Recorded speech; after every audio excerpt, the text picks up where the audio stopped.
In the August 2025 broadcasts, Russian propaganda programs sharply escalated their rhetoric of hate. The main goal: to portray the European Union as a weak actor, the United States as the main puppeteer, and Russia as the only real power shaping global affairs. On August 14th, journalist Sergei Strokhin, in 60 Minutes special edition, spread the narrative that Europe has completely lost influence on world politics. According to him, Europe can only helplessly watch as the US and Russia negotiate. We saw this so-called coalition of the willing, which turned into a coalition of warning, trying somehow to influence President Trump not to make concessions to President Putin. And you know, there was nothing new there. Scott Besson's statement puts a full stop on this, so to speak. I think it was probably the swan song. Europe losing its voice, already unable to influence this.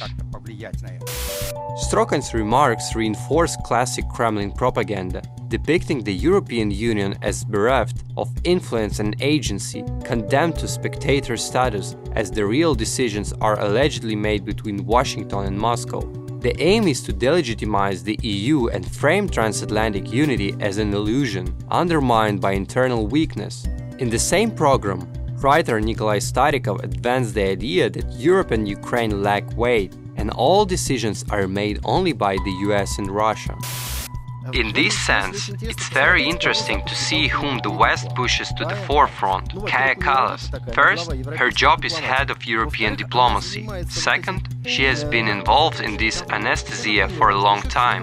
I remind you, back in February she flew to Washington and the US Secretary of State refused to meet her. Why? I remind you what she said.